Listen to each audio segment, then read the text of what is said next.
Kryetari i Bashkisë Shkodër Benet Beci ka njoftuar nisjen e punimeve për ndërtimin e stresës së tretë për qend e Ndacak, një investim që synon menaxhimin më të mirë të situatës dhe rritjen e sigurisë për qytetarët. Streza re do të ketë një kapacitet prej rreth 100 qenësh dhe do përfshijë dhe një klinikë veterinare brenda godinës, duke ofruar trajtim të specializuar dhe kushte më të mirë për kafshët. Investimi i ri që po vjen është një investim shumë, do të thoja, më i përshtatshëm, për arsye se nuk është vetëm streza për qend, e cila dështoj të paktën në 100 qend të tjerë, por është dhe kujdesi shëndetësor për qend, i cili sot si investim vjen me një klinik, po do të ketë kushtet e përshtatshme për të trajtuar qend në mënyrë që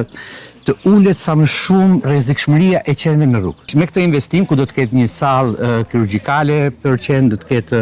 ambiente animimi, një ambient adoptimi për ta, dhe me para përgatitjes të tyre, pra do të plotësohen të gjitha kushtet për një klinik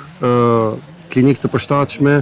për një stre e cila është me shumë vlerë për qytetin. Ka qenë në fakt një nga shqetësimet kryesore të bashkisë dhe besoj se me këtë investim ne e sistemojmë deri diku, do thoja, problemin e qenëve në qytet. Ky investim pritet ndikojë drejt për drejt në zgjidhjen e problematikës së qenëve Ndacak dhe në përmirësimin e sigurisë publike në qytetin e Shkodrës.